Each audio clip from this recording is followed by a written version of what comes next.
You are an expert in your body. You know your body better than anyone. And what I've seen over decades of working with women and my own feeling, I had this little flicker myself, is that I immediately doubted everything I thought and believed I knew about myself and knew about my body when a medical professional gave me a diagnosis. They became the hierarchy. They became the trusted one. And it was like all my self-trust just fell out of my body. I know this to be true because I see it so often and I experienced it. And part of what I want to do here in the podcast, and we do it in the Pelvic Health Cafe and my membership, is to help you to learn yourself again and build trust in yourself again. Because I promise you, you are the world leading expert in your own body.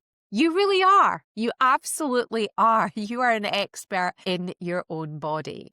Welcome to Hope for Your Pelvic Floor, the podcast where honest conversation meets real evidence-based solutions for your pelvic health. I'm Claire Sparrow, second generation Pilates teacher, educator and best-selling author. I'm here to help you understand your body better, move with confidence and finally get answers that make sense. Each week we'll bust myths, share insights from movement science and pelvic health research, and give you practical steps you can actually use in your everyday life. Because pelvic health isn't just about exercises, it's about reconnecting with yourself. One breath, one choice, and one movement at a time. Let's get started. Welcome back to another episode of Hope for Your Pelvic Floor.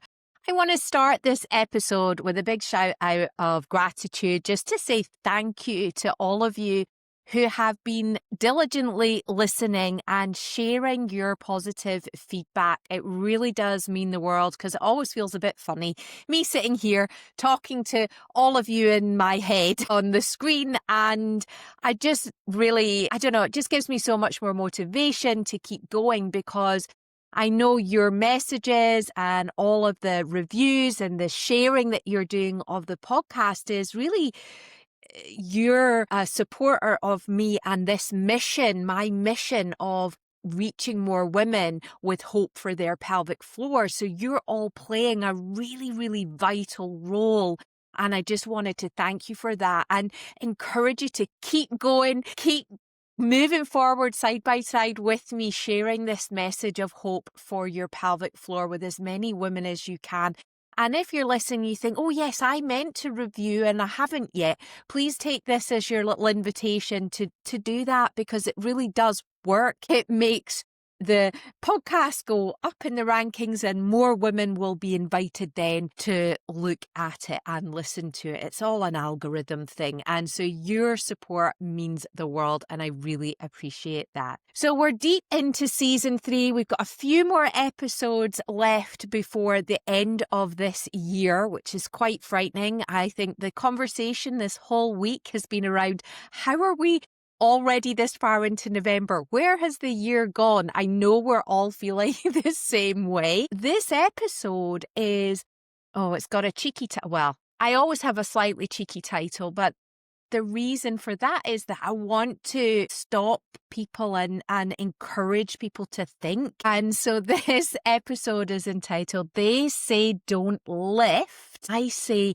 Don't Limit Yourself, the truth about pelvic floor healing. And this has really come about from the constant conversations I'm having with you, with members on my Whole Body Pelvic Health membership, the clients that come and work with me at my studio, and the limitations that are put on them by very short and almost passing statements that come their way. And I was reminded recently of a particular thing that women are often told, which is this idea that they shouldn't lift things.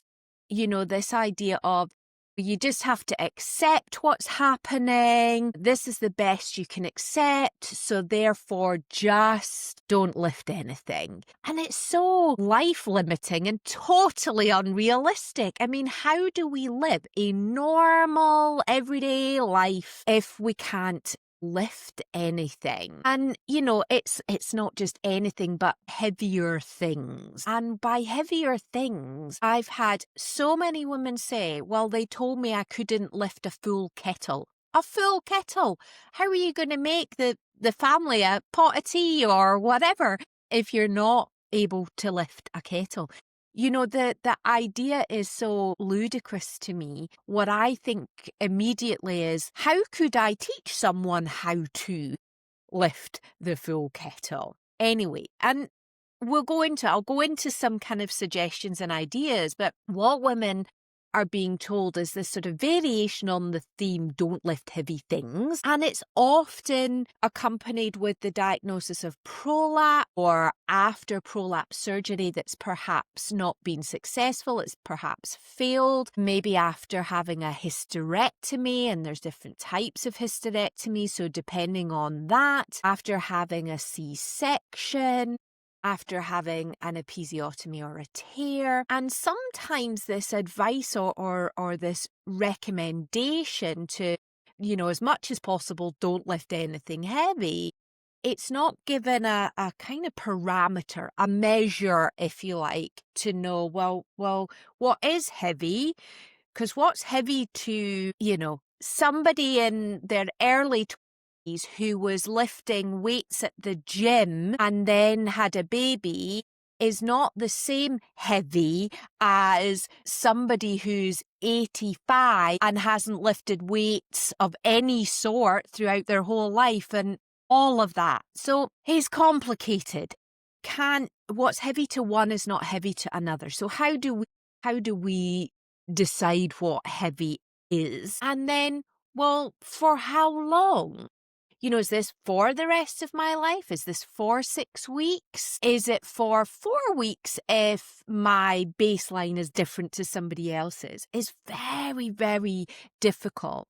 And then if it's for 6 weeks, after 6 weeks, what's the process of then reintroducing, lifting something? Honestly, it's just a minefield of other questions, and often those opportunities to ask the questions just aren't there, or the person to ask. Who do you ask? And my mind personally works really, really differently. Like I said before, I immediately think of all those limitations of the advice and how I would want to teach a woman how to lift so that she can lift and live a more normal and limitless life. I often think about the feeling that I kind of washed over me, like overwhelmed me, this feeling when I had my prolapse diagnosis of all of a sudden I was going from the crazy mum doing the monkey bars with the kids in the park and running around and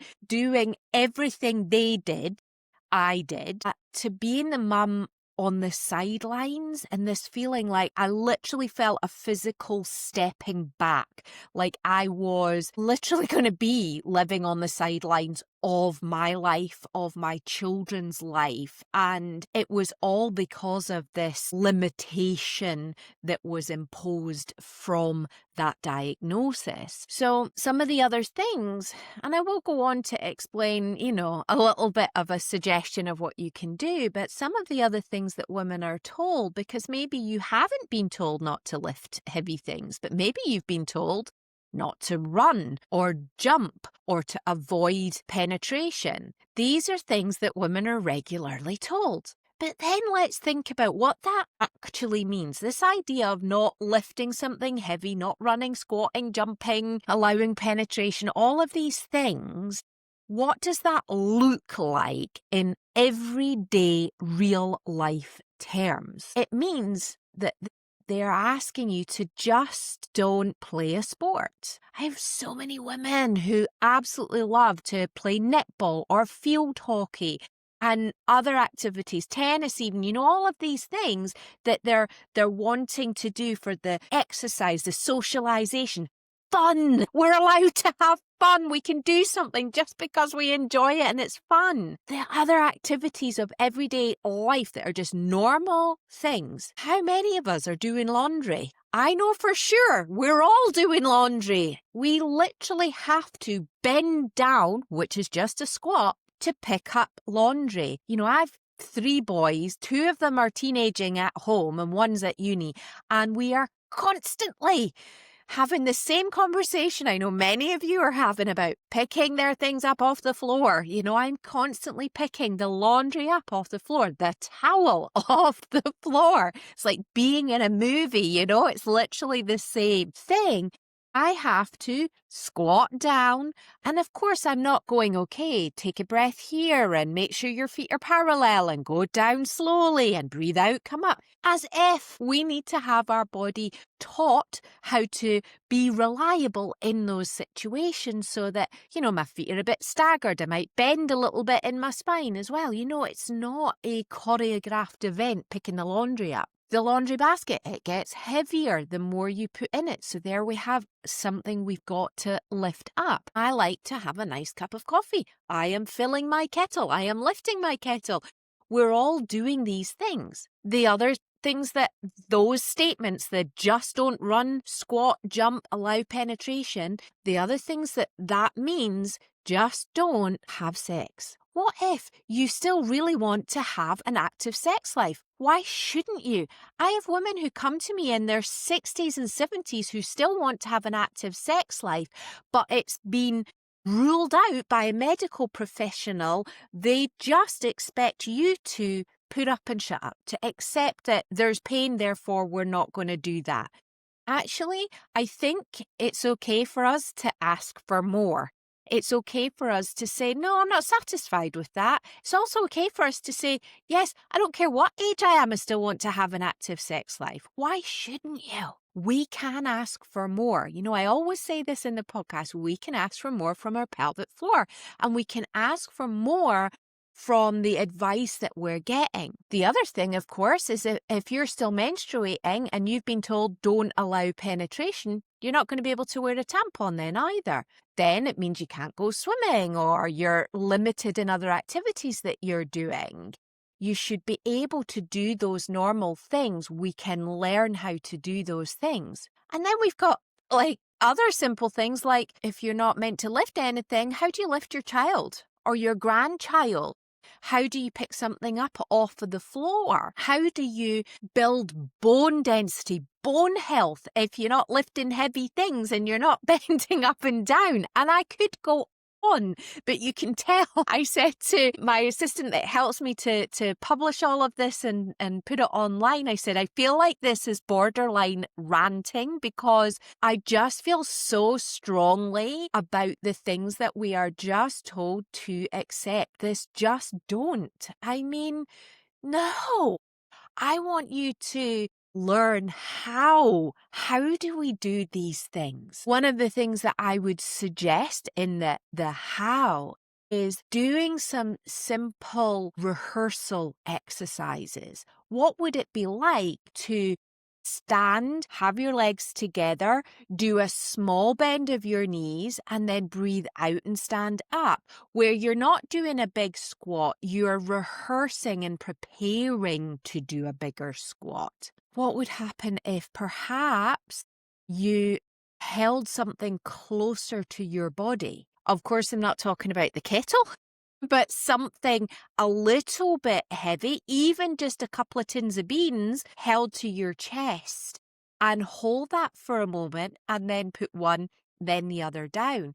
Looking for simple, small ways that you can train yourself gradually. And I think probably I need to record another podcast about this, but something that I'm hearing more and more often is women are told to go and lift weights at the gym to work on their bone density, but they're going from it's like couch to 5K, but you're missing out the training bit in between, that you go from, oh gosh, must do this thing that the healthcare medical professional has told me. And I'm going to go from not doing anything to all of a sudden lifting weights in the gym. And then that creates a problem. What I'm suggesting is that if that might be your goal, or it's just lift the kettle and be able to have sex, you need to build up gradually. We would never do anything 0 to 60. You'd not go that fast. You'd progress gradually. So there's more to share on this. Unfortunately, I hear this kind of narrow perspective so often, the just don't do this, just don't do that. And it has a really deep and serious consequence to all of us, to the quality of your life. It's not just the physical, but it's the mental and emotional limitation that puts on us. It's huge. It affects your work. It affects your relationships. It reflects in every aspect of your life. So a little bit more, what is the alternative? Now, I've given you some very basic suggestions, and we look at this a lot in the Pelvic Health membership. But what I want is to give you a different perspective maybe to consider. So what I want is for you to feel that you actually have an alternative, because when you go to a medical profession or a medical professional, that's what they are. They are an expert. They are a passionate, knowledgeable expert as a medical professional in their field. So, for example, a surgeon, they have dedicated their life to surgery. And can you imagine the immense skill and intensity of that? That is a very precise and very specific skill and expertise. It's often life-saving.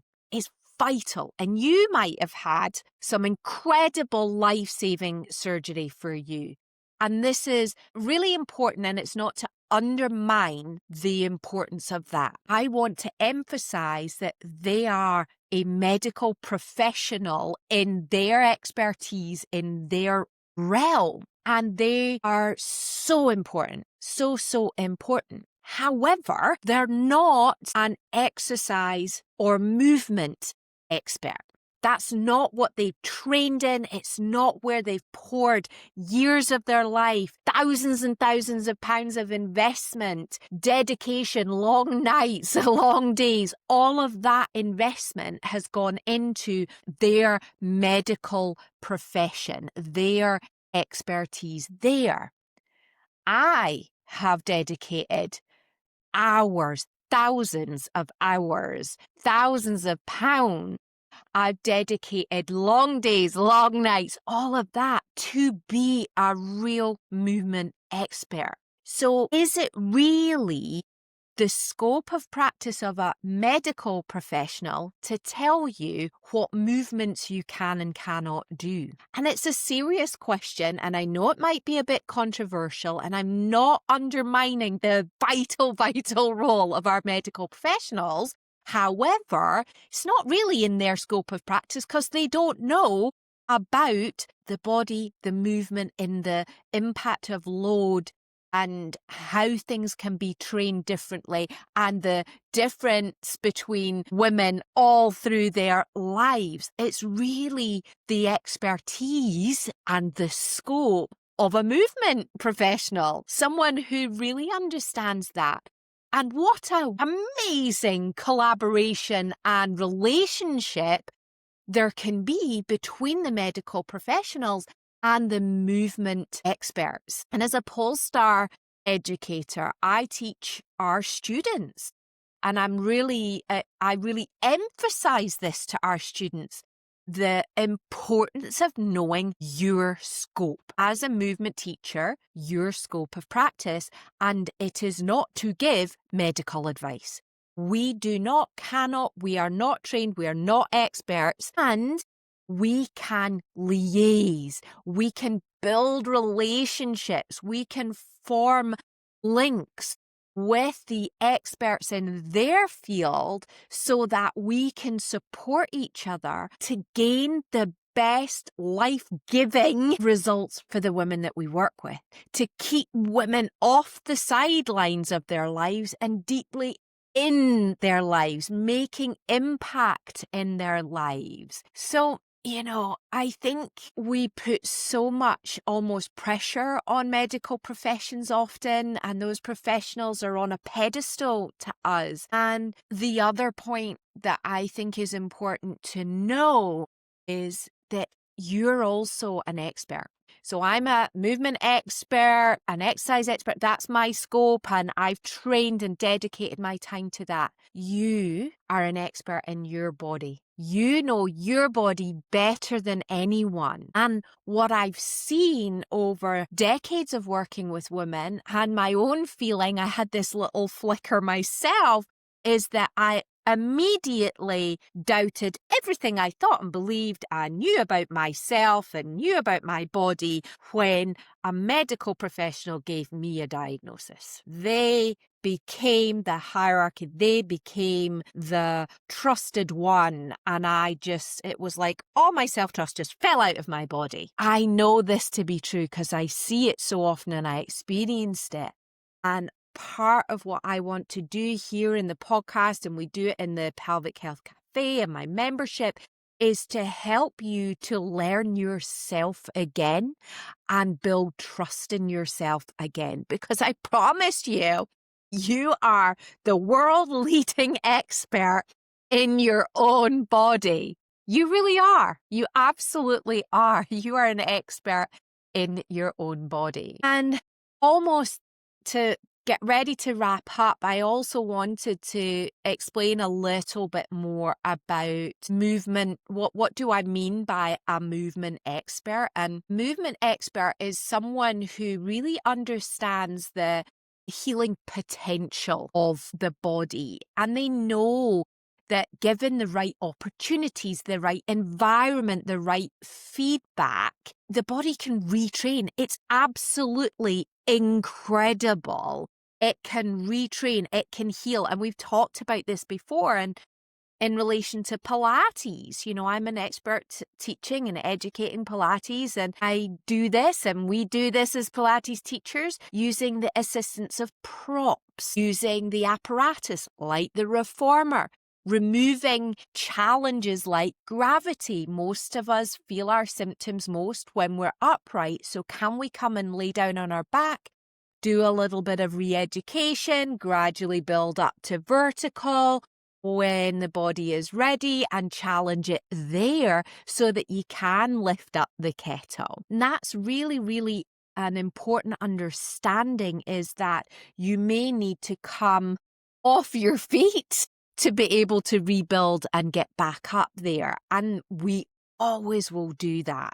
If you're leaving your Pilates class and you've laid on your back the whole time and you've not gotten upright or into other orientations, I would question the effectiveness of that for you living a normal life. We need to move in all directions. We need to be sitting in all fours, and definitely as much standing as you possibly can. Oh my goodness.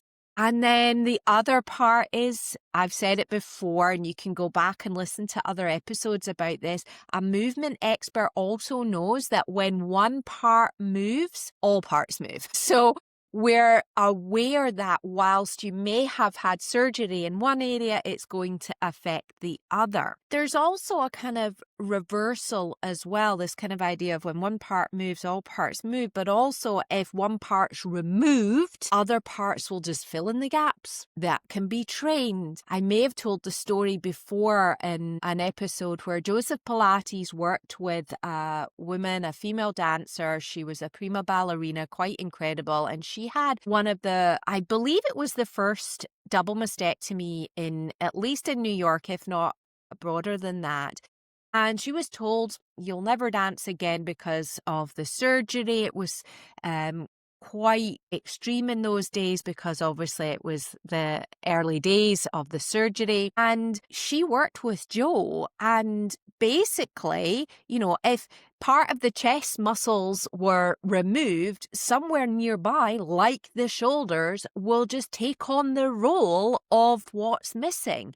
Because our body has this most incredible way of figuring it out, of healing, of finding a way forward. But it will only do that given movement, given feedback, given stimulation. It won't do it by not lifting something. My gosh, I hope that my rant has made my point and in a positive way. And I know it can be difficult, it can be scary to do these things, and that's where we do need support from a movement expert. If you don't have somebody nearby, check out our free resources. I've got so much that I'm just giving away for free so that you can have access. And then if you want more, of course, come and join the membership. And we've got the Pelvic Health Cafe. It's free, it's online. We do it once a month. There's just so many chances to come and work with me and learn safely the steps. It's like, I've been using this kind of analogy for a while, this idea of doing couch to 5K. We're going from couch to functional pelvic floor so you can do what you want to do. We're progressing you there rather than just jumping straight into things. So my ultimate hope and my underlying value is hope. That there is hope. And when women are told not to do something, it's ripping that positivity and that hope away. And I want to focus on what can we do? And one last little story actually is, I remember as a young dancer, I worked with this really amazing, quirky choreographer who had us lie down, close our eyes, and imagine the most extravagant motif. So a motif is like a little sentence of dance. Can you imagine the most out there, outlandish,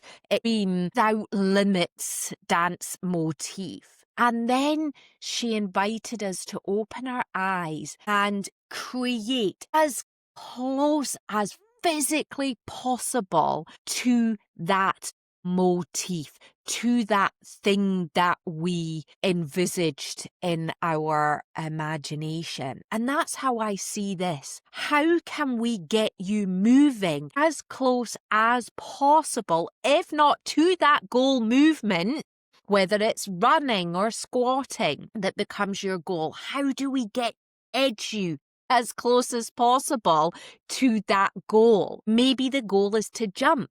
You start with your feet together, your heels on the floor, and you do a small knee bend. Then you do it quicker. Then you add a sharp exhale. Then you add lifting the heels. Then you add, there's more. So what I want you to understand is that we can break it down and get you to as close as possible to that goal, little bit at a time. So when you're told don't, think about just do.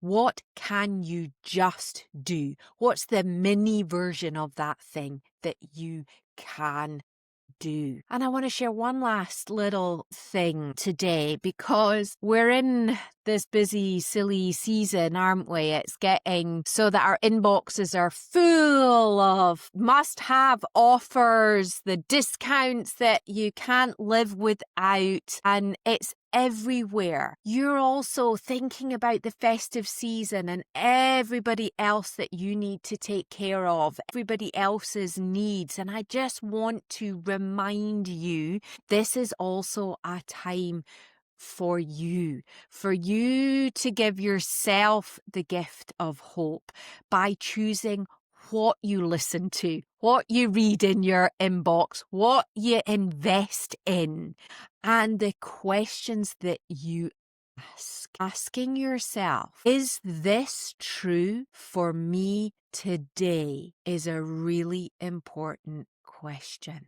Maybe a year ago, you were told don't lift. Is this true for you today. Maybe you were told not to run.